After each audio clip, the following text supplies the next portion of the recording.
So we're starting with a different image to let you know where we're all up to. Quite a number of you who have been joining the archive talks have contributed bits of money to St Alder's restoration appeal. And as you can see in this picture, Jack Dibner is looking admiringly on at the new tender that he's constructed for the engine, and that arrived last week, and there's been test running taking place. And so just so you can see, those of you who've donated, where your money has gone, there is a very nice shiny new tender behind the loco, and it's a bit like looking at Sand Hutton in the glass coach, isn't it, Dave? Yeah. Yes. Yeah. And so far the trials have been very successful. There is at this point a slightly mischievous reason for putting the picture in. You'll all be aware, cost of living crisis, material costs going up, and we do have a slight shortfall on the tender, which is why it's not been painted yet. And the original cost has gone up by about 30%. So this is a bit of an appeal, and please do share it round. I know lots of you have already dug deep already, but any little help to finishing St Alder off will be greatly appreciated. We will have St Alder, all being well, out and about, or certainly on display at the gala weekend at the end of the month. It is the end of the month, isn't it? Yes. And you'll be able to see it in the flesh if you're coming up to visit that event. But just so you can see, it's not being forgotten about, and progress has been made after 2 or 3 years nearly. And yeah, very good. So in the archive room tonight, we have got Archive Dave himself. There is our resident transvestite, Dr. Bob, and our honorary, that's TRAM, and our honorary curator, Peter, is in with us as well. So hopefully there'll be a good bit of chipping in and out. Dave has chosen quite a hard topic this evening, one that has got so much myths, legends. There's even more debate than Bassett Load coaches, I would suggest. And the rest, Peter. Yeah. Do feel free to chip in, and it is a challenging subject, and what we should sort of say right at the start, and what makes it quite interesting and awkward, is the wagons have often been treated as disposable items, and to some extent they still are today, because they all are used, the ones that we have on the railway, the P-way work, and they do get knocked about and bashed around just for the things they're doing, which from a historian's point of view makes it even harder. And we have as many myths and legends about our current wagon fleet as we do about the history of the old ones. So starting a project to address that. Yes, yes. On top of every other project. Yes. Yeah. So I will hand over to Dave, and I hope you enjoy what he's put together for you.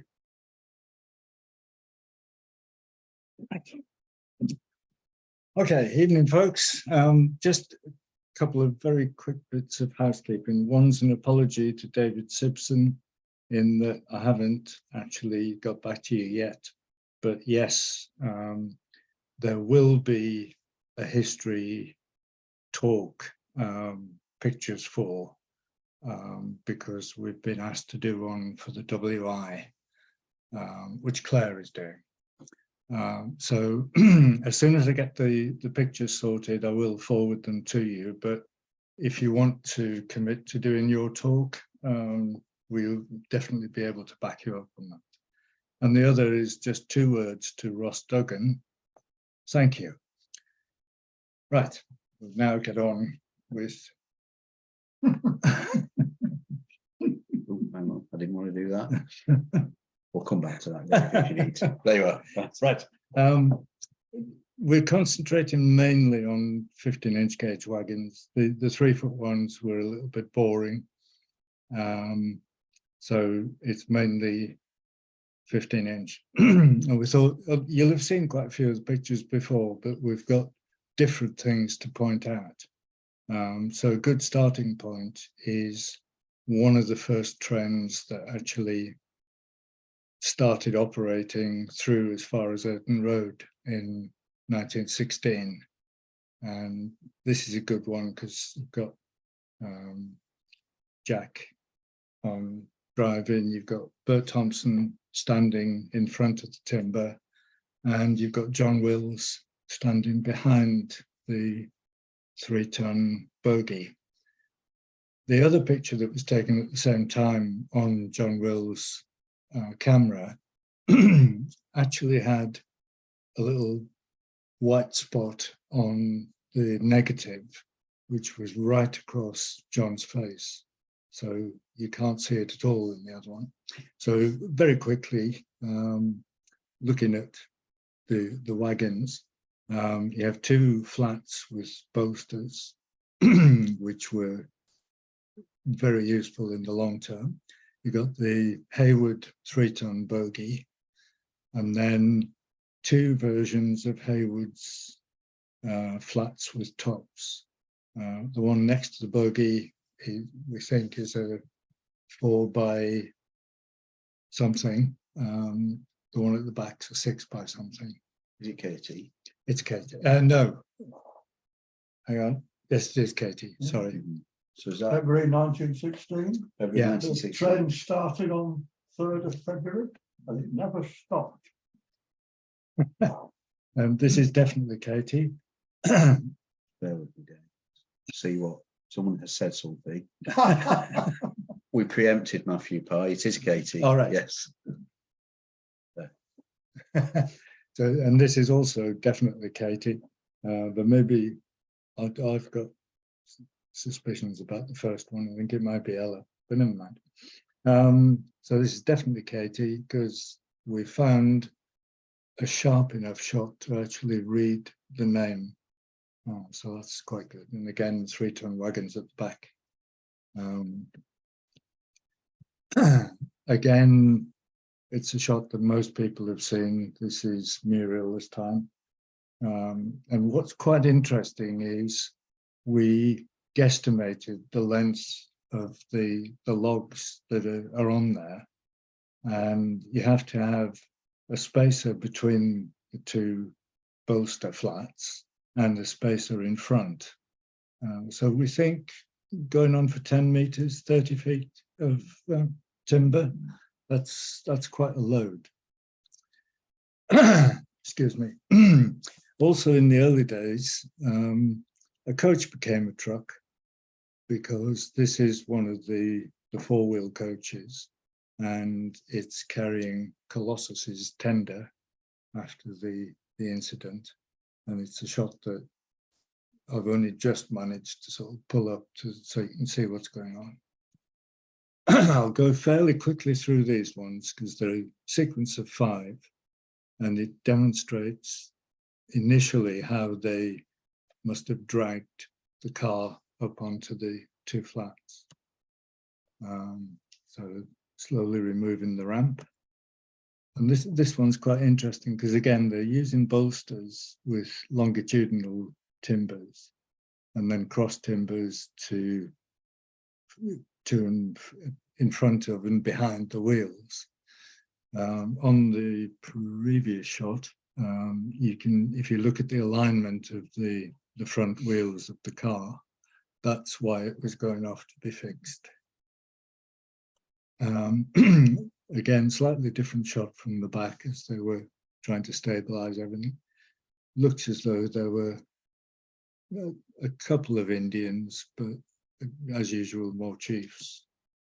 And loaded on again with a spacer, and off they went. And as far as we're aware, everything was delivered at the other end fairly safely.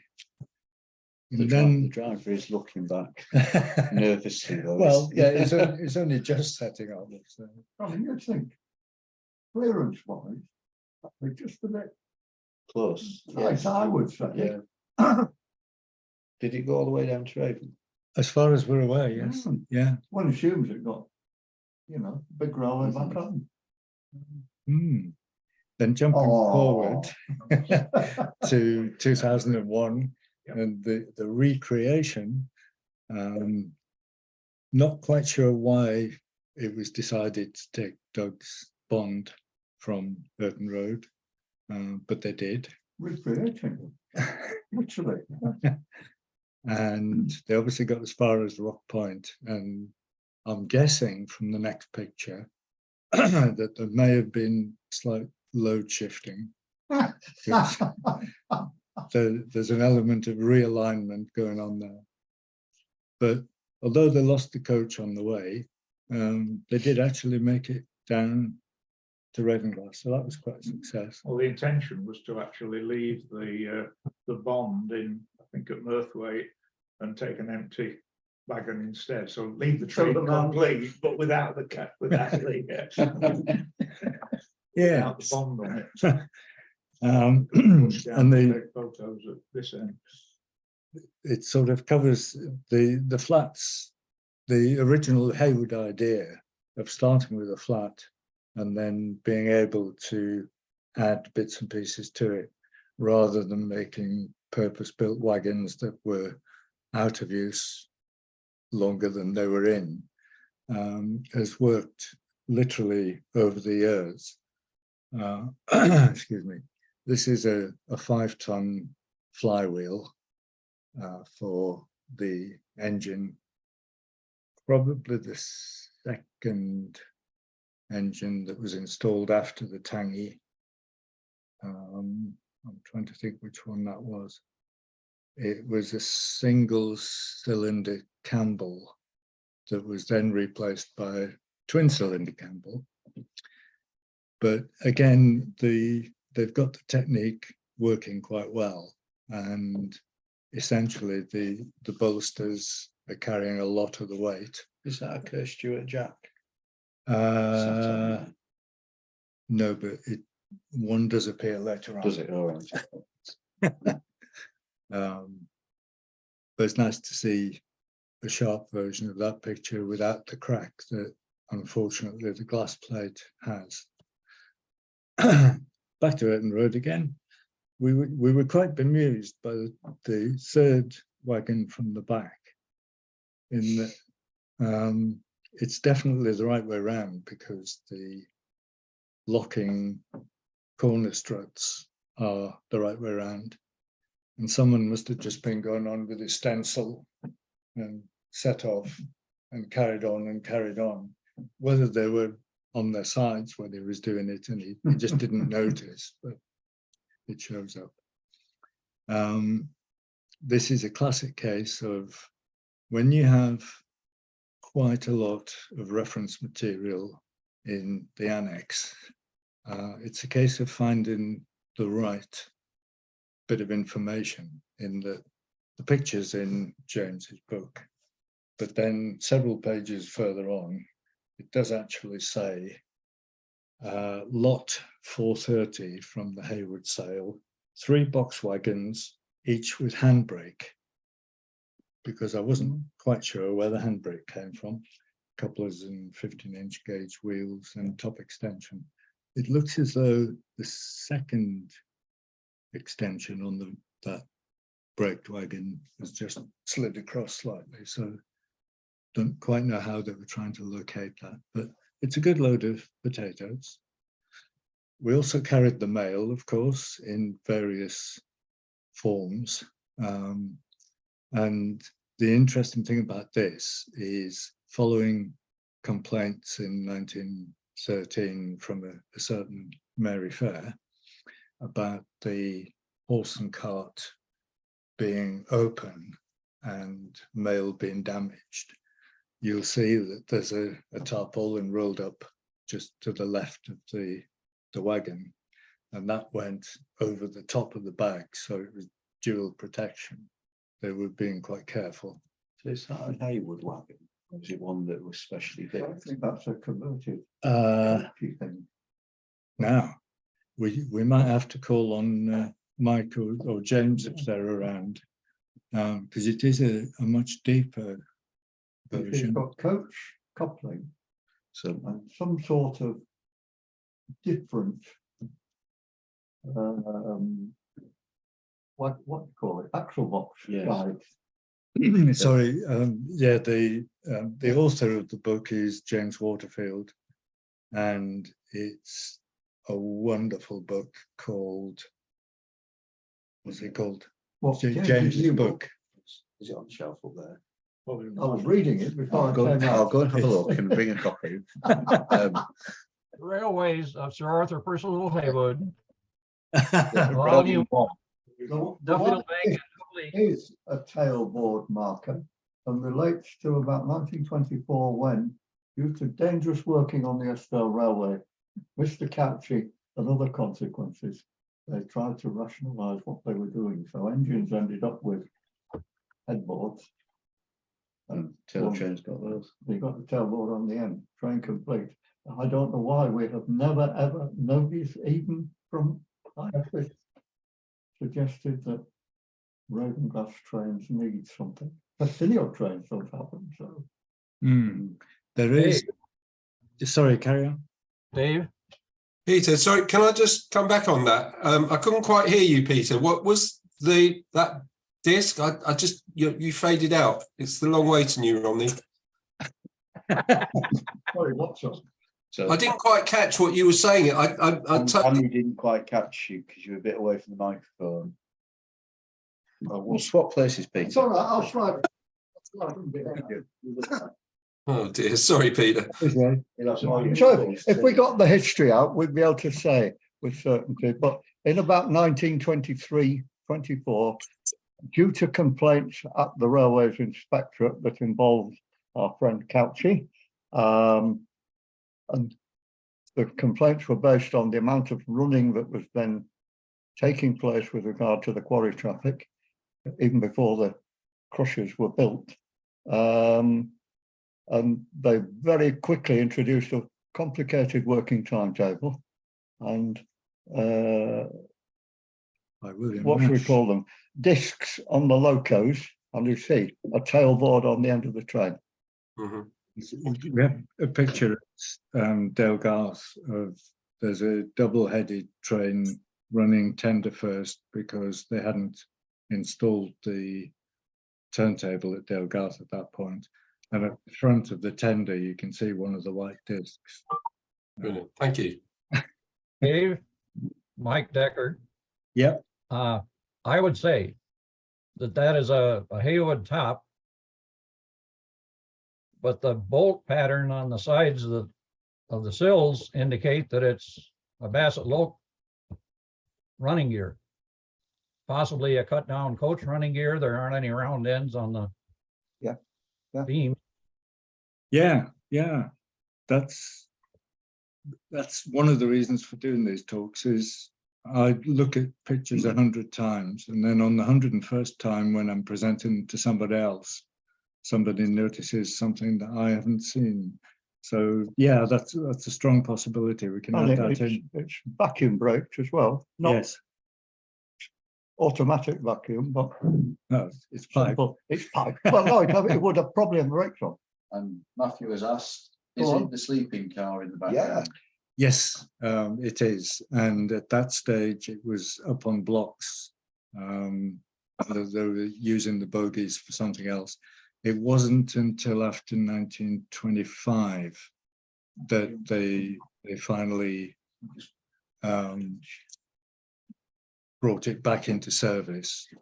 So yes, it was there for a while. The story was that if the house almost behind, which belonged to the railway, something wood, the house that Ian Smith was in, that house, if that was full, then they actually used the sleeping car for summer migrants, we'll call them. You know, it reminds me of a talk I did once where I spent about 5 minutes explaining to a group that why this engine you could see in a black and white picture was Hurricane. And he said, well, of course, you could have just read the nameplate, which was clearly in shot. I'd never noticed it before. Yeah, thanks. That makes me feel better. Right. Again, just a straight use of flats. This would be around 1927. They were rebuilding the crusher for this second time. And as bits arrived, they were plonked onto flats and then taken up and left in the corner. It's obviously used for wool traffic. There's a bit of a variety in there. So those are the huge sacks that had however many fleeces in them. They were also used for workmen's trains. And again, you can see the variety of the corner brackets. Tom Jones actually said that they used to rebuild wagons as necessary with bits of other wagons. And he reckoned the total they'd built at Merthwaite over 30 years was something like 100 wagons, which also causes confusion. And of course, if you've got paying passengers, you have to give them the luxury of actually having seats. So that's added. The practice carried on right through. This is probably 70s, and they were building the island platform. So the ready mix lorry, Graham and Martin are shoveling quite a lot of concrete in there, which was then handballed down and filled in the trenches which formed the edges, which are still there. That's right, yeah. Well, and the deck is still there because we use the same system on the deck. Graham had retired by then, but unfortunately, he came to gloat on the day after the concrete had been booked to arrive. Only the concrete had been postponed for a day. Yeah, I'm just going back because Mike's asked about the little wagon between the coach and the flats. It's the same. It's the truck thing. I think it's That little fella. Or a luggage truck. Yeah. No, I think Not that one, the Keep going. picture with the people on the seats in the train. all right. Yeah. Hang on, I'll get there in a minute. There. No, No, the next on one. again to Oh. the passenger That train. one. That one. That one. That That one. fella there. I couldn't see what you were saying because we've Oh, yes, it is the context same. for that. It is the mail wagon because you can see the bolt pattern on the frame. Oh yes. But it's not Bassett Loke chassis, is it? It's bits of Bassett Loke, Yeah. but it's different to the coach behind. Yeah. It's certainly a lot they've shorter. probably Between cobbles, robbed the something. running gear, Yeah, haven't they? yeah. Yeah, Bassett Loke running gear, but a Heywood top. Yeah, yeah. So we moved on to modern day, and we're still using the same system with a flat with a top. Now we have actually put a metal sheet on to make it easier to offload. So various methods which are much easier of getting the ballast on, but the way of spreading it is as it Lifts always the top was. off and the ballast drops over. Yeah. Yeah, brilliant. It also Oh. carries canines. But the main reason for putting that in is you can actually see the metal sheet on the top. All right, the second reason. We can even run out cables from our flats. And most people will have seen this one before, but I've found a second one where they've moved around and someone else is having a go. It was from a very poor glass slide, and I've managed to recover more than I expected, so I thought I'd throw that one in. Both at the quarry and at the crusher, they had these half cubic yard standard little tippers, and you can see where the 8,000 tons of Merthwaite dust came from, because they're obviously just dumping it to get rid of it. And that's up at the quarry where they're on the temporary rails that didn't go very far, but but enough to move stuff around. Then we thought we'd move on to purpose built, if you like, for a specific task. And over the years, these are Theakston's, and they carried 1.3 cubic yards, or ton and a bit. And over the years, we actually had 60 of those, we think, from Theakston's, and possibly a dozen or so from Wilkinson's at Workington.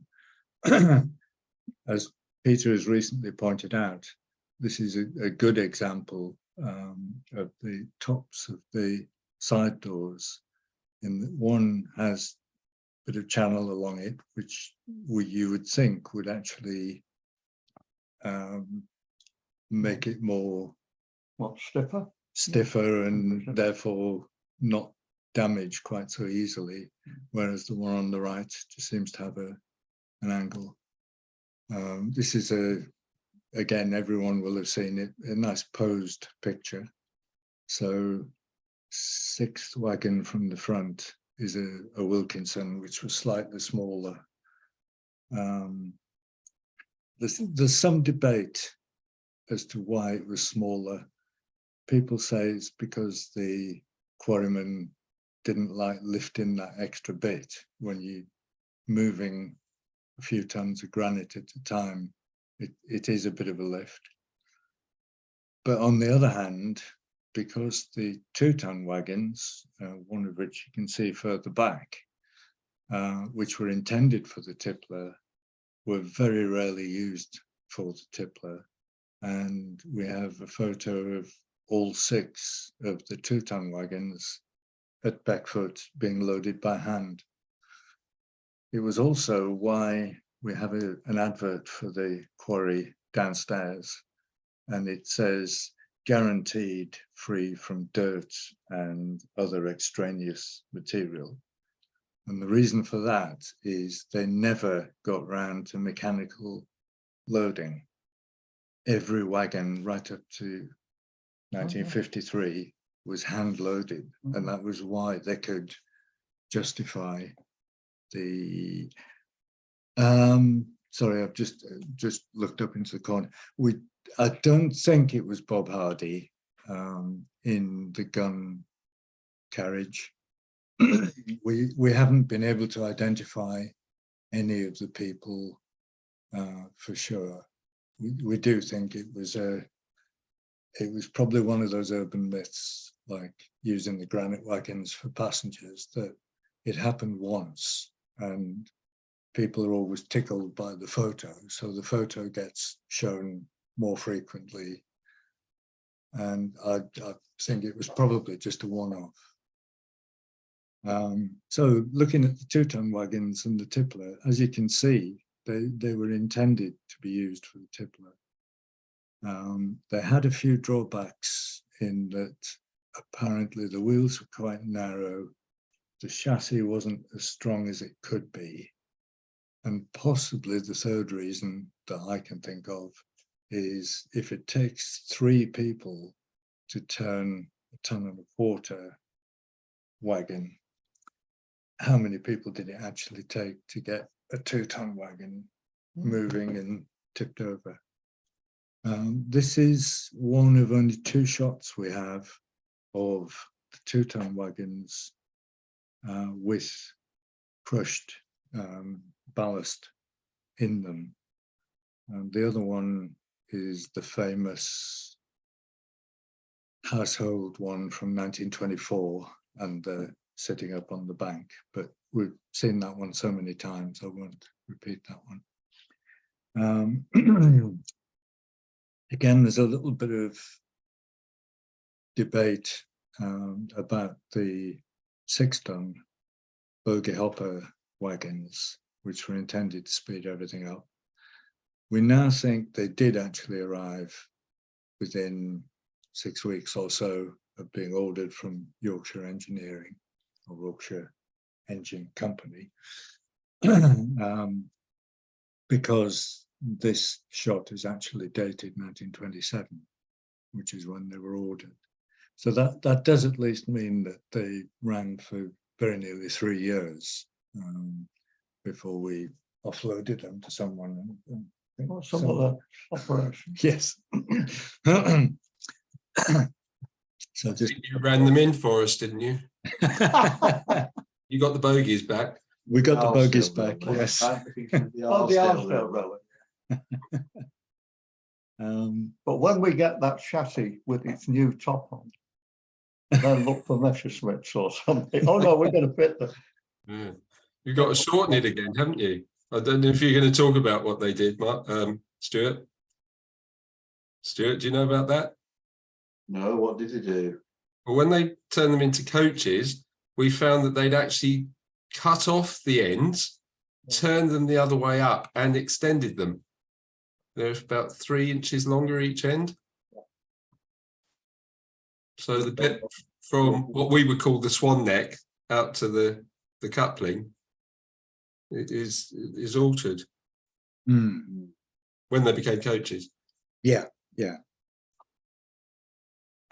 And again, I've thrown this one in because it kills 2 birds with 1 stone. It's another shot at the buggy hoppers, but on the right foreground is the top from another Heywood designed beastie, which was a rotating tipper wagon. And we used that. It seemed to be always at Merthwaite, but it was used quite a lot. And that's quite a good shot of the whole thing. We currently only have the wheels from it, but we've got those on display at the museum. And Narrow Gauge Railway Museum at Towin do have a complete one, which was the second one that we had that went to them. In terms of unloading, we only have maybe 2 shots of them actually operating, but they basically took the planks out from between the rails and dropped the stuff straight into the wagons. And we think, because of the location of this, that the tippler is still off to the left, so that it gave them the option of using whichever wagons they'd filled. Coming a little bit more up to date, and after the Preservation Society took over the railway, so we're into 63, there was a proposal to start up a block making factory using that 8,000 tons of Merthwaite dust that was still extant. And in order to mix the concrete for the blocks, they needed a fairly substantial concrete mixer, which in this shot is actually on its side. But it is a sort of echo of previous trips up the line. And the idea of the chain to Royal Anchor was supposed to be for braking. No comment on that.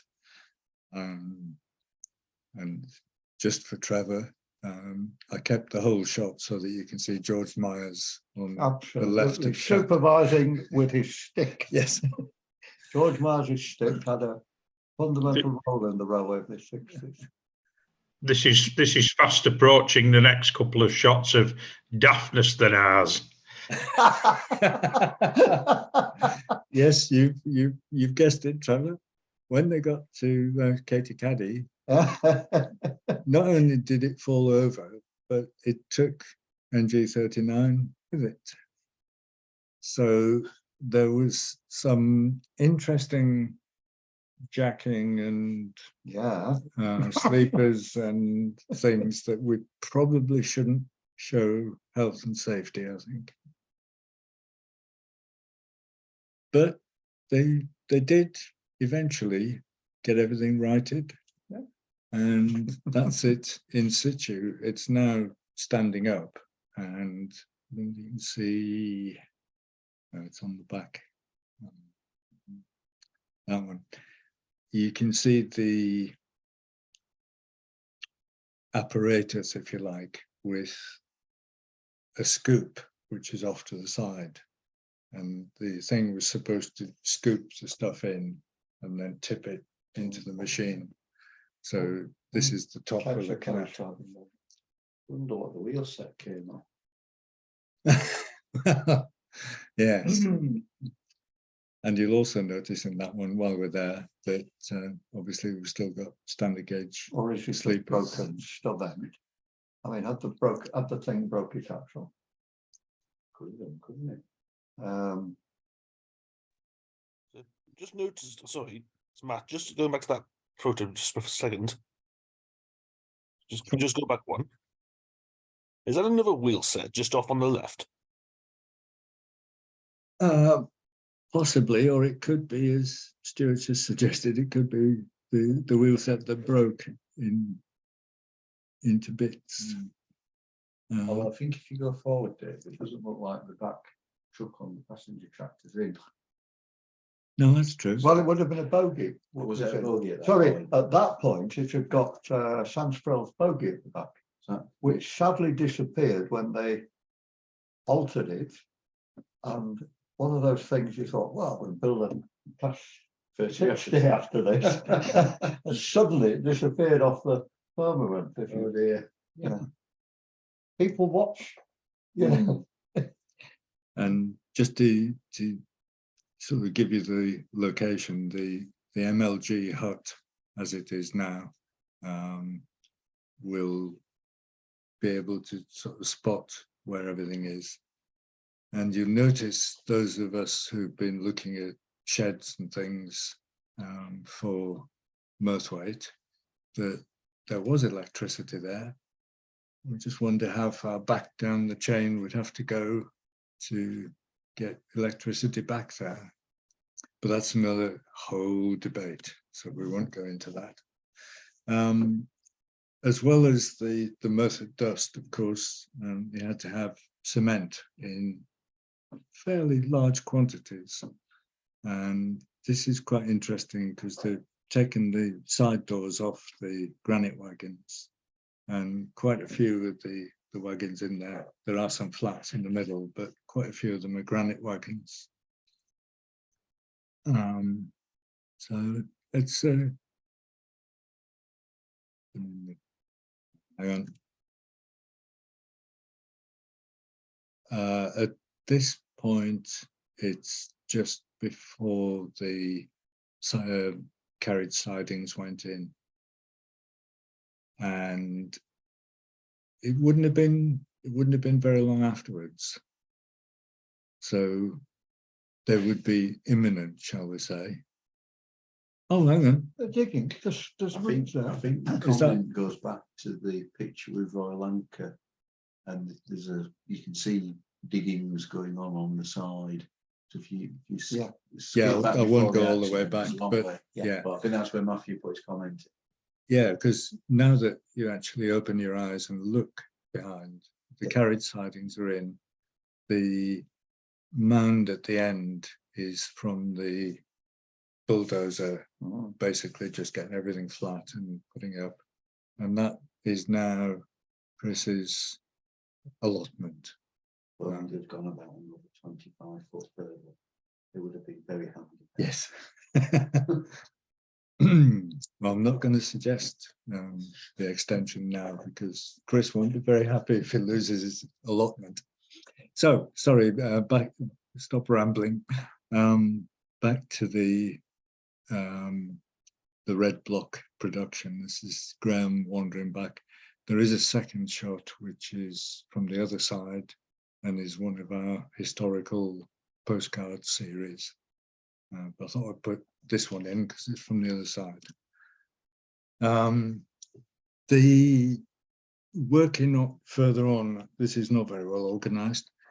From the 2-ton granite wagons, the chassis from there, a few of them were used in various other contrivances, and this is a rather wonderful shot of the rail bending machine with a nice close-up. We're grateful to the person who took that. And you've got 327 in the back at that point where they were gently mouldering away. I'm only going to do this one shot on Sir Aubrey's tipper wagon because everyone knows how I feel about it, but that's it. And it's quite a good shot because it shows the single bar that runs between the two end pivot points. And when you see that and see how insubstantial it is and how large the body of the wagon is, it's hardly surprising that when they filled them full of stone, it just, the bearings caved in towards each other and bound so that everything had to be unloaded by hand as well. So just about it, is there a wagon turntable in the foreground? Yes, you've preempted me because that's the top of the wagon turntable from the quarry, and the bottom, it's a little bit difficult to see, but you should make out the circle and the center point and one of the rails coming in. So Have you got a picture of its current location? Stood up against yes, the container. Yes, somewhere I That's have. all right, good. I haven't put a label on it yet, Yeah, but we haven't got the top, but we do have one of the base plates, and that was the last of the Heywood saloons, progressing from a mess room for the Merthwaite quarrymen into firewood, basically. And then was the tipper wagon, it's always one, was that built in our workshops here? No. Or was it bought in? no, I think it was bought in Right. because I'm sure Tom says It was presented it wasn't it, as a arrived. bright idea from Yes. the office. And it would be really nice. Tom was very regretful because he kept Sir Aubrey's original drawing, which he said was absolutely immaculate. And he kept it right through to 1960. And somewhere in the machinations in 1960, it disappeared. So it was one of his great regrets. And that would have been a really nice thing to display. So that's the Wagon turntable. The other thing that you may have seen on the left of shot was probably the second weed killer wagon. And this is 1949. The bait hut is in a bit better condition. And essentially, I don't know very much about the working of it, but it was basically a pump that sprayed out at the front, driven by the rear axle, which you can just about see is operating something into the pump. We haven't, that's a little bit clearer, and you can see the connections and whatever else. It was probably interesting to have in front of you if you were in an open steam loco, but then in 62 or 3, oh, hang on. I think that's Andy responding to That's where about the Romney, the Romney the Octavia Company chassis are. All right. Yeah. Sorry, we just get distracted here.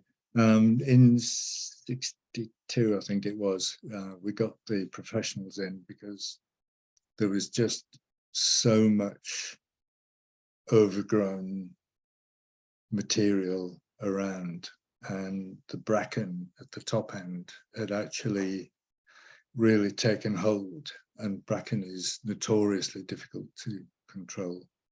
So we got Rentokil in, and they, rather than have pumps on cranks and things, came a pump with an engine, and you can see the spread there. It shows how we've moved on though, because when Keith and Will go out doing this nowadays, the costume that they have to wear, I'm spoiling it here. Yeah, so this is up at Holland Howe, and they worked basically from Earton Road right up to Dalegarth, did the top half. We tried something more dramatic than next year, because there was a gentleman in a plane who was spraying locally, and I have to be careful because Well, that was actually might- about 1971. yeah, you might, yeah, but we might have action. But basically, Douglas asked him if he'd do the line. some money changed hands, and there was a track gang out, and at that point there was no radio control. So the track gang weren't aware that this plane was coming at 0 level to spray the bottom half of the line until it went past. Oh. So this I is, think it did a passenger train as well. Oh, did it? Peter Haig was the guard, but I think it would be about 71 yeah, or thereabouts. yeah, As you look, is as you not land very clever for Bracken. I wouldn't say what it does for people. for people. Yeah, I think it's we won't go into that. carcinogenic, it must be. So that's Holland Howe, and the wall on the right.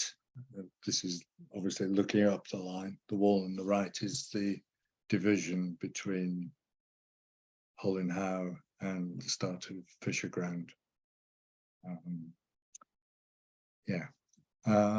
Then again in the 60s, I'm sorry about the quality of this, but it's a cutting from a magazine called The Torch, which was a British Oxygen Company in-house magazine, and they came and did a little piece on Tom, and it gives us a different view. It doesn't actually enlighten me that much, but we're assuming it was still working on the same principle, and it was kind of featured in 75. This is the goods train for the centenary of 75. And unfortunately, I think everyone who was taking photos thought that Weed Killer was boring. So we only have this die pickup color shot, but you can at least see all the gubbins of the pump has been painted red. So we use it because it's the only one we have. And then as things developed, they started out spraying using the old chassis, which had the rail bender gear on, and we have at least come quite a way, because Bill Bailey at least has got a proper mask. It's probably one of his dogs stuck round him.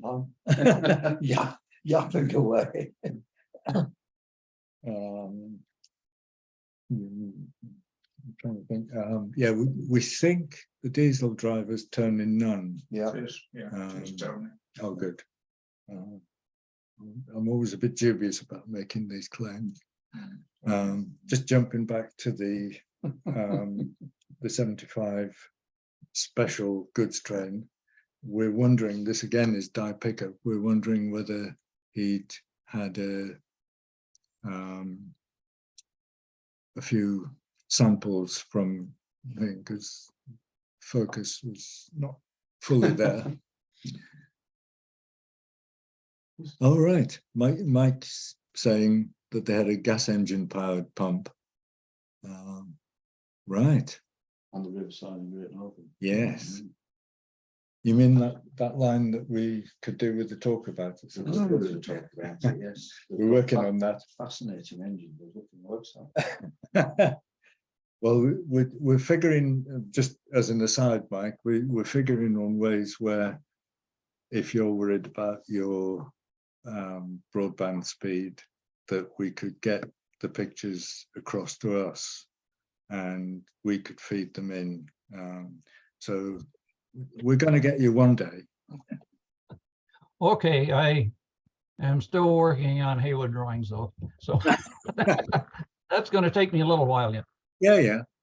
We're in no rush, but we could do with a couple of guest presenters who can relieve the monotony. On the special goods train, was there a border put around the top of Yes. the one? Yeah. For that event. Just to tidy it up. Yeah. They were plastic angle, Right, okay. and I had a supply of it for Right. many years afterwards. God knows where it came from. And it was cheap, and obviously they got a lot of it. Or it fell off something.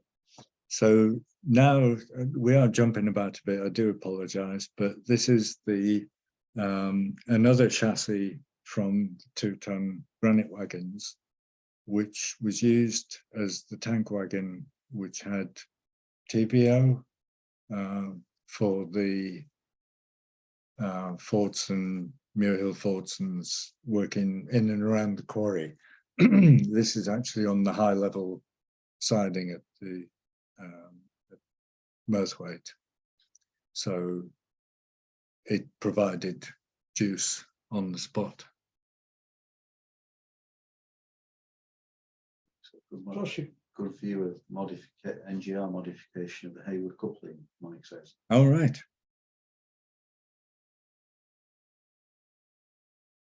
And we've been talking about the chassis being used, the bodies, 2 of them. One is still there at Fisher Ground. And note to any engineering people who at some stage might be taking that apart, we'd like the valve on that tank for the museum, please, because it's Heywood. So, James Waterfield's identified it as such, yeah. It's various. And the one remaining, as far as we know, oh, no, there's another chassis down there hiding. is there? It's under the big coach. Look after it. Well, I will be. All right. There were 2 chassis, but this is preserved. This is the one that actually got to preservation, and a body was lifted on, and John Reed put the struts on the end, and that now is in the museum. So we do at least have a representation of and going back to my previous comments about trying to roll it on the tippler, when we've been moving it around in the museum, I would think that if it had 2 tons of granite in, I wouldn't be able to move it an inch. Right, more little variations on the wagons. This is the water tank, and the chassis under it came from River's original tender, 6-wheel tender. And rather confusingly, although it carries water, for a long time it was branded with Texaco, which caused 1 or 2 visitors a bit of a problem when certain people were seen walking or sitting beside it smoking. They were quite concerned. So it started out silver, then it went red, and it's Graham Whistler on the camera, and what's described in inverted commas as a sound man. Oh, I'll leave it at that. It did go on its travels. It went down with Dundee to Bure Valley, basically as a Bowser. And then they decided that with that sort of weight of water, it would be quite good if you tucked a snowplow onto the front. So they did. And it was quite effective. Quite functional. The only drawback is when you've got the snowplow on the front and you're going onto the turntable, you have to remember that it's there. And unfortunately, no names, no pack drill, but it was Graham. Graham with it. Yeah, but it went straight through and the top was never broken. No, of course not, The because casting of the, it was Ravenglass and Estelle concrete. Yeah, It was absolutely. never going to go anywhere. Nixem, actually. So I've forgotten the technical name was Nixem, Oh, and right. it's one of the hardest materials known to man, Yes. especially when you had to break some of. Yes. Yeah. Second only to Withercrete. That's it. That's a later version. Having said that, Withercrete usually was laid flat on surfaces and intended to drain off to one side, but inevitably had a puddle in it. There's a Withercrete in the engine shed to this day, and various other. There's a Withercrete on the bridge at Delgarth, which I referred to earlier, because Graham appeared thinking he would laugh at everybody and see what they'd achieved the previous day. Came and just about that time, 20 tons of whatever get it out in a barrows and screed it out. So the bridge at Delgarth has a little puddle in the middle because it's been laid with the usual Withercrete standards. Wonderful. Savour all this. Yes.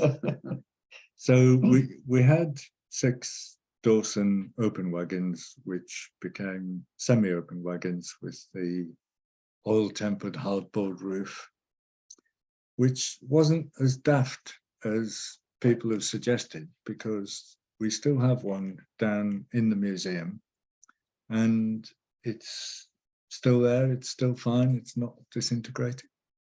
But when the saloons started to arrive, they decided that they would find better uses for the Dawsons. So the one on the right became the tool van, and that was actually a Dawson with extra panels and whatever. The white one, we thought at one stage that that might also be a Dawson, and it's maybe not quite a Dawson. We'll go into that later. The tool van eventually became sleigh number 1, and we put out an appeal here. You see, the Americans used hardboard roofs as well. It was good because it was thicker than your standard hardboard, and being oil tempered, it was relatively waterproof. Yeah, sorry, going back onto this. I don't have any records when sleigh number 1 became sleigh number 2 on a metal chassis. So I'm not quite sure what happened to the contents of sleigh number 1. It's possible they ended up on a bonfire. And then that's sleigh number 2, Leslie, which again is still in operation, was lit up quite nicely in the museum this year. We have, and I hold my hands up to this, we took off the whole of the front section in front of the brake, because the problem was it was parked behind Katie, and we found in the first year we tried it that people were taking photos of the kids and they were taking them from the side, so they couldn't get Katie and the kids in. So we dismantled it rather than destroyed it, and it's still in 2 pieces and will go back if the operation requires it. Notice that wagon is labelled, named. You see it's named? Yes. Leslie. Yes. Yes, the name came from Leslie Sleigh, who was a councillor in West Yorkshire. involved in the PTE. And, you know, it was a sleigh, so Leslie sleigh. I assure you that's genuinely how it came from. And we'll hear a little bit more about the stores van, as it was called. Started out with Lions Made graphics, and essentially, rather than use vehicles to take material up to Delgarth, the idea was to take stock there. So it had a sliding door and had some elements of Dawson in it, but not as many as we'd originally thought. It was rebranded the Muncaster Mill flour van, and it was also known, and I'm not going to be able to pronounce this, it's Randa 100, the flamethrower flyer. Well, actually, Randa 100, I think, was the trolley that went up and down. So we can have a debate on that with anybody who goes back far enough. Right. There was a steel trolley was pushed up and down to take dustbins and liners and, you know, right. back and things. Well, it's a similar thing I because think it ended the storage of material that was connected. I think that's what the headboard was actually for. Trevor might recall better.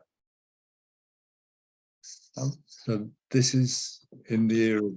I think you're right, Peter, because the wagon that was pushed up and down had quite a like a large handlebar on one end to push on, and I think that sign was attached to it. Yeah. This we have to explain was in the days before recycling, and all the surplus cardboard and stuff from shops and cafe and things were taken to the back of the engine shed and carefully dealt with. We'll move on quickly. This is 2018, and it was beginning to look a bit tired. But it has dried out now. It has dried out now. It's been in the paint shop for 5 years. And we'll possibly come back to that. I think I've got some later on. Another one-off wagon that appeared in the about 33, 34. We bought a sprung four-plank Theakston wagon, which was quite the business in terms of luggage carrying. You just see it behind desk there, and the only other photo that we've got which shows is this one, and it had the standard rotating bar, which meant that you could put a tarpaulin over it and the bar would get the rain off. And I haven't got its burying, but it went to Merthwaite, and it stayed at Merthwaite for a long time, and then it was recovered by one of the work parties and taken to Earton Road. As far as I know, I've only ever seen one picture of it on a pallet when it arrived at Earton Road. So I don't know if people photographed it and measured it, but there's not very much of it left. That's right. To make sense of. So photos are about our only respite. Another odd one.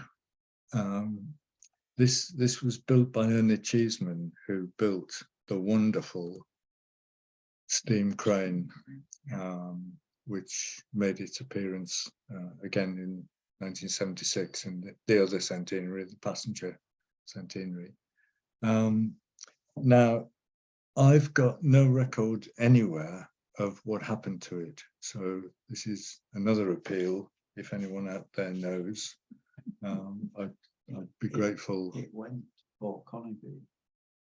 Yeah. Did was it? at Buell Valley. At Buell Valley, because Buell Valley, well, Dennis Armstrong, he was one of the Buell Valley directors, acquired Little Titan from Lightwater when it was sold. And I'm sure in the magazine, and Christopher will probably remember better than I do, because we were only children then. Just the when ZB number 7 came up, I'm sure there's reference to it being traded as part of that visit. Oh, right. But we might need to check that. Trevor will remember. There's a picture of it, and I think the crane in the latest issue of Miniature Railway magazine. If you've got my copy of that at the moment, I think Yes. you'll find They're looking most for of the the bits. wagons that went with it. Yeah, So we could actually provide them with the wagons as they were. But I'm sure the one in Miniature Railways is literally just the crane itself. no, I think the well wagon is certainly there as well. Hmm. I'm not, let's say the ordinary wagons, I'm not sure, but certainly the well wagon and the crane are in that mag. Right. On sale on eBay, wasn't it, a few years ago? I believe. Yes. Yes, I think it was. Do we know what happened to it? I have a suspicion, could be wrong, it's either at a model engineering society somewhere down south, or it went to France with Progressing and Flying Scotsman. Oh, right. Obviously, this could end up as another whole talk, but at least I've got some direction to go into now. Thank you. The well wagon also had holes drilled in it for seats. I think it was possibly at Haswell, because that Cheeseman did the stuff at Haswell, so therefore it was a passenger carrying wagon with seats. I was there on occasions and I couldn't recall it, but Yeah. No, yeah, You're yeah, probably yeah. right. Oh, yeah, Yeah. it would make sense. I'm hoping that when you got your O-level results, it was actually standing up, was it? It was. If you go back, Dave, go back one to the well wagon. I think that's the old snowplow sat on the front. It looks rather like it. Oh, it's underneath our piece of. There's something there, isn't there? Yes, I'll tell you what, Hang on, man's going to move something on the screen. we've got the. There you are. Oh, all right. Now, that's good because that gives me a cue to ask Peter. Yeah, that's the old snowplow. Yeah. I thought it was. Yeah. Thanks, Trevor. Now, is that one, which is at Beckfoot Shed, is that the one we've accessioned? Yeah. Or is the one that we've accessioned the one that's down here? Sorry, I have no idea. The one that's, if you've accessed something recently. No, we haven't. But I know there is. It just says on the form its number, and then it just says snowplow. Well, that's the old snowplow. The previous one would have been in use in inverted commas. Sorry, the more modern one is still an active piece of apparatus. No, I think there's a third one. This is what. Oh, There's well. another archive talk in this day. Not black. There is All that old one, and then there are two modern ones. Right. Yeah, good. But that's okay because, as I say, that we have one that's accession, but I didn't know which one it was. So it's probably that one. So it's that one, and it's the Because one the that's other at Beckfoot. Would still be useful. Yes. The picture in Miniature Railways is just the crane with a end of a flat wagon behind it. Right. Yeah. It's something that is in my pile of stuff to be scanned, and I haven't quite got there yet. So apologies. Right.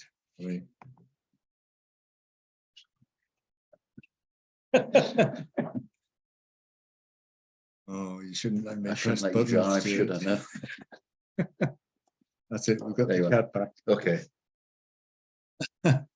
Okay. Cheers, Nigel, and thank you. That's it. Someone's gone to bed. So we thought we'd throw in the standard gauge, at least for a little bit. And again, I stand to be corrected. But the story I was told was that British Rail would deliver the coal truck, but wouldn't take it over the road bridge. So what in standard sort of Ferreira style, they tied a rope to NG39 and the Dawson coach, and they towed it. And I'm guessing that there was a little bit of a slope. So if you didn't catch it opposite the engine shed, then it carried on a bit and then it fell off. Now, we were talking about the Kerr-Stewart jacks, and you can actually see both of them in operation. They're working at the back end on one of them, and the other one is front left. And they're pretty good jacks because you jacket everything up, and then there's a screw function on the bottom that moves the wagon across, or the Kerr-Stewart across. So they're nice little beasties. And that's trying to get everything up, but you can see across the bottom, there's a track, if you like, that the jack will move along when you wind the handle round.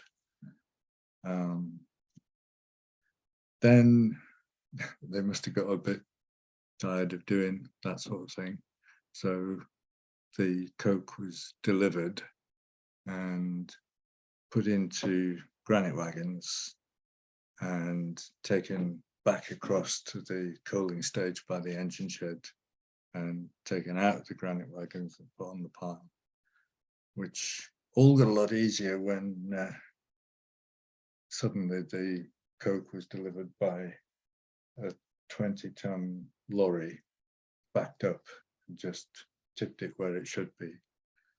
So I think that was a great relief. So you've got Cyril and I think it's Dick Nick bending over, and Billy Bell. Billy Bell's looking in fine form, given given what age he would have been. Yes, yeah.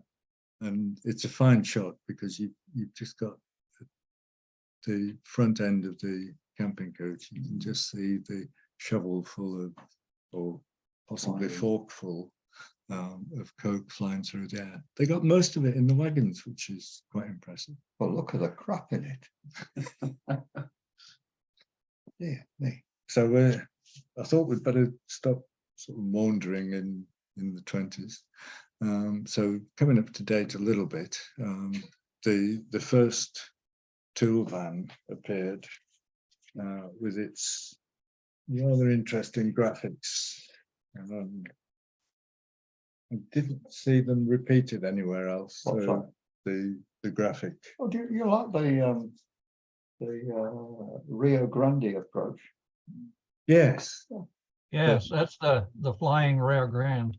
That's fine. That's something else I can add in.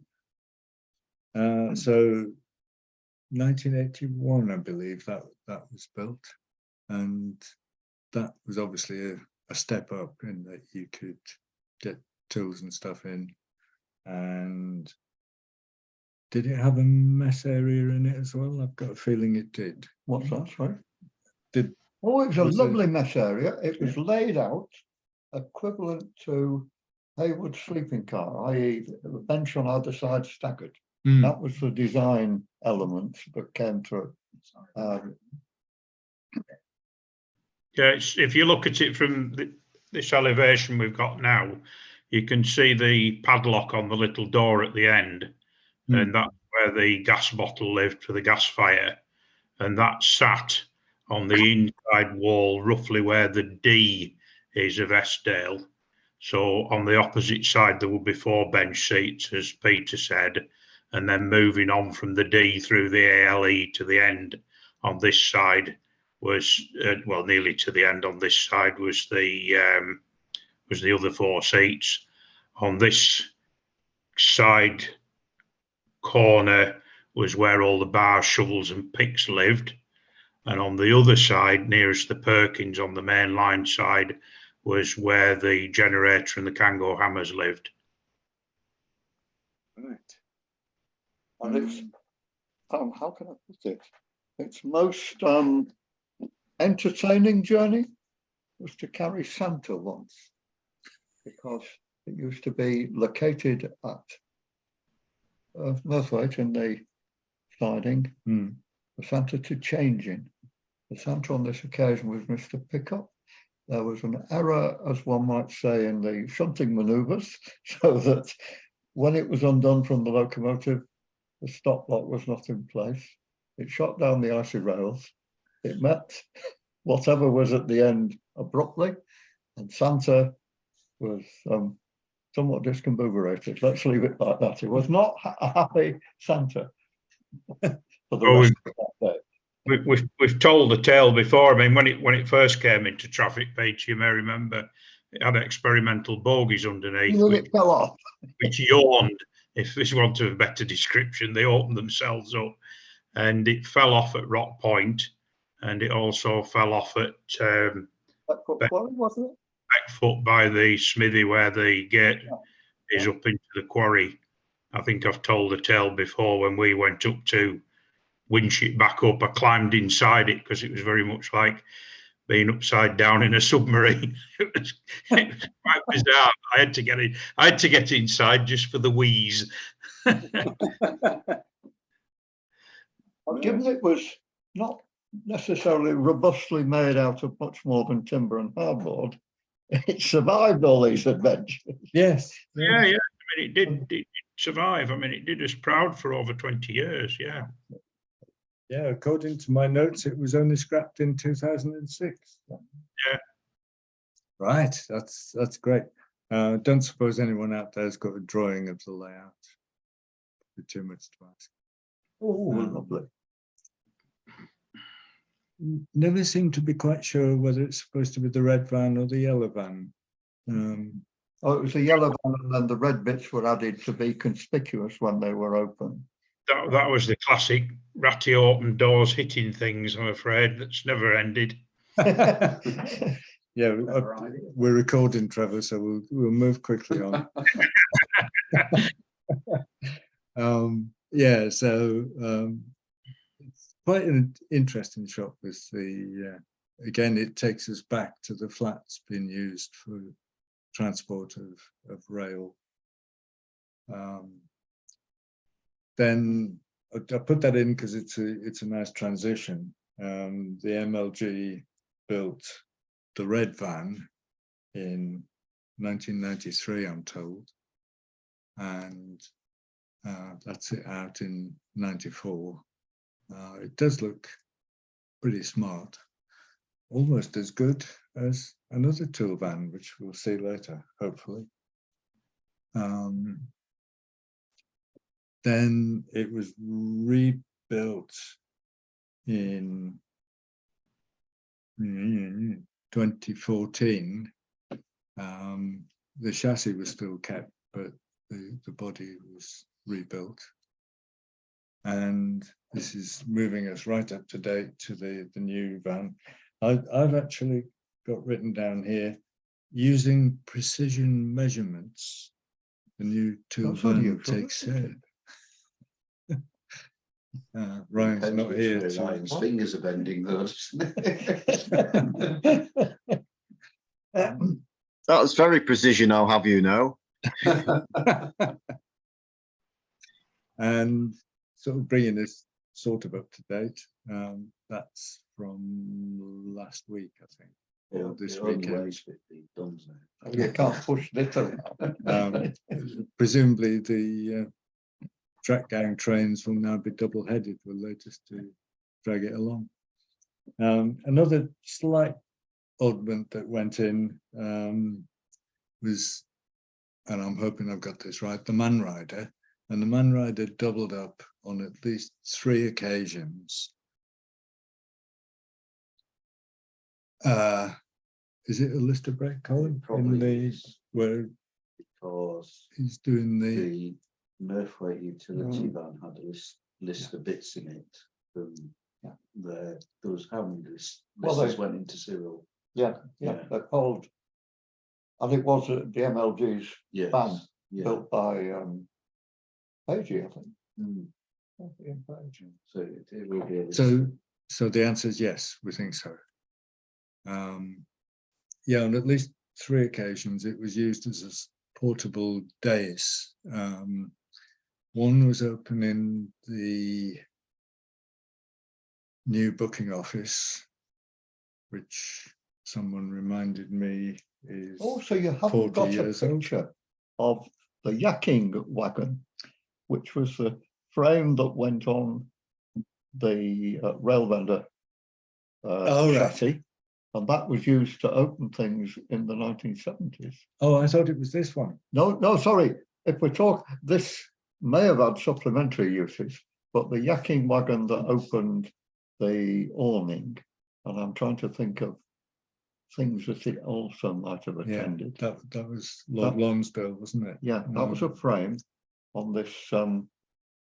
And I don't know where it ended up, but it did linger for many years. And again, we'll probably have to come back to Trevor for this. I've got a feeling it was used for the Golden Spike ceremony in 1994.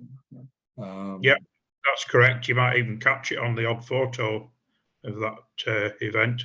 Yeah, I'll have to look at the yard. I'm afraid I'd sort of overrun on numbers of pictures, and this is the edited version, so we won't go into that too far. But yes, I'll check on that. And again, a slightly more modern scene where you've actually got 3 bogey flats in operation. Well. Yes. Multi-purpose, of course. Moving quickly on. I threw this in because this is from the Bassett-Loke. Oh, thank you. The Bassett-Loke catalogue, a 15-inch gauge material from 1916. And wouldn't we love to have seen some of the options? A standard 8-ton goods wagon, a standard 10-ton goods wagon, a ballast wagon, a double bolster timber wagon, a 30-ton bogey wagon, a 10-ton brake van, and a 20-ton brake van. As far as we're aware, no one actually bought one, so we'll never see what they were supposed to look like. But I'm now going to be looking out for drawings, because if they were offering them, somebody must have done some drawings that if somebody said, yes, I'll buy one, they could then produce. So we may need to talk to Derngate. So the known clients, State Railways from Northampton, was Count Louis and Sir Robert Walker. Yes. Yeah. So it would have been nice to see, and also they threw in a little underside of the 4-wheel wagon, which is producing more little projects that we're working on. Then I think I put that up because I feel it's only right, particularly if it's going on YouTube, that we credit the people who've either collected or taken the photos that we use. Yes, Murray, we can't, I don't know, because we haven't found any drawings, we don't know if they were slightly different layout or whatever, but it could just be that the different lettering on. Oh yes, I knew there was something else. We've been offered this little gadget, and we've thrown this in as a mystery object because we're not quite sure what it's supposed to do.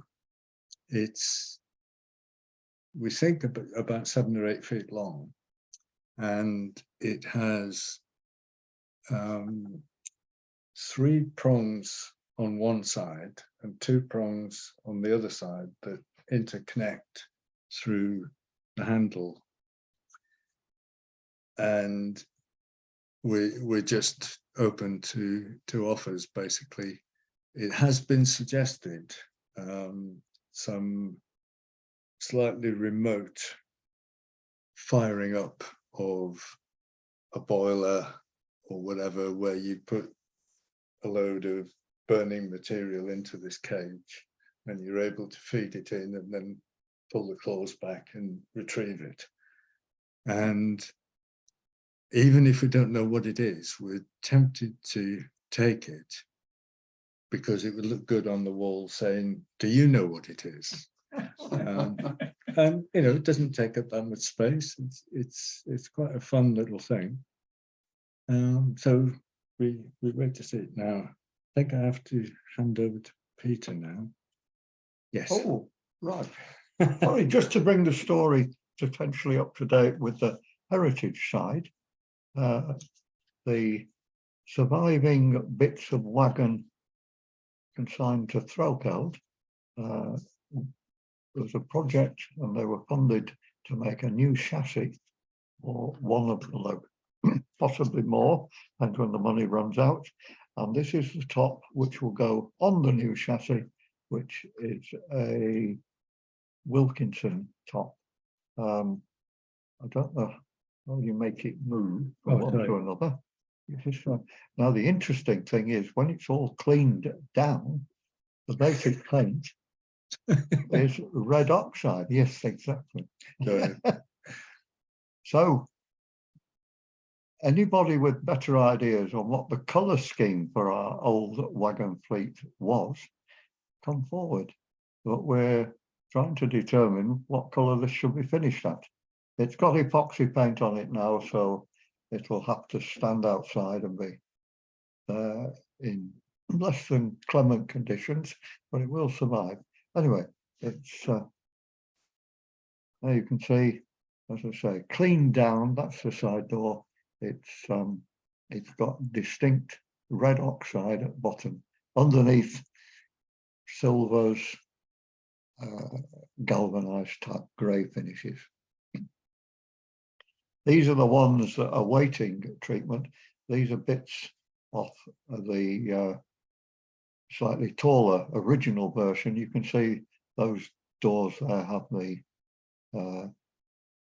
channel top on one side, and I think it's one of them at least is angle top, maybe not there. Yeah, maybe that one. Yeah, and that's channel. Yeah, and it makes us try and work out a scenario for when they were supplied. And of course, these particular ones appear to have been supplied and mounted on wooden chassis and converted, in inverted commas, in a later period. Now, was that before the big sort out in 1960 or what? We've started collating photos of granite wagons, so it's more interesting than we ever thought it could be. But we promise we won't bring that back as part 2. And the rotten floor is being cut out. That's our assistant Tim, who's a stalwart of Threlkeld. The real stalwart element was actually cutting out the old rivet heads and punching out the rivets. They may have been in there almost rusted to buggery, but my God, they wanted to stay. Yeah, and the steel content of them, when you cut them off, it's beautiful. It's like steel used to be, not modern, you know, made of scrap. Well, as we think, they are actually in their centenary year. So And there it is. Rivets being punched out. So anyway, hopefully, well, not hopefully, the work will continue. They're more or less painted up to go back together sometime in the early summer. And somebody's booked them, I believe, for 19th of, sorry, the 18th of December. Oh, right. 1923. Right. I think that's us, is it? Yeah, that's probably your the last one? last one. Yep. So we'll hand you back to Stuart.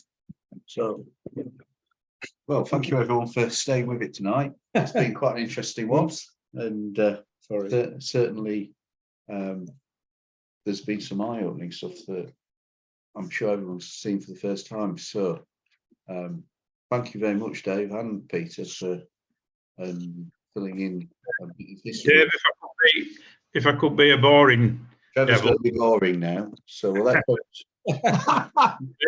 Peter will remember this. There's a wagon you've missed.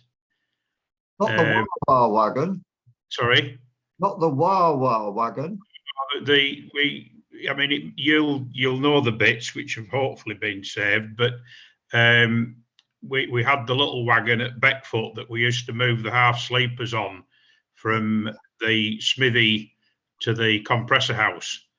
And it was a couple of Duffield bank wheels on a very cheap wooden frame with tongue and groove decking.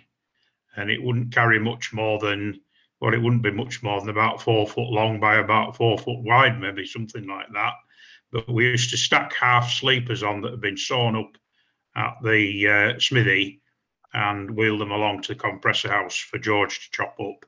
And that was our little bit of a wagon that we kept up there for many, many, many years. We didn't take any occupation. We just worked on the assumption that either the railway was shut or that a train had just passed, so therefore it was safe to put it on the track and move stuff about. But are those the wheels that are in the museum now? They were definitely Duffield bank wheels. Yes, and possibly.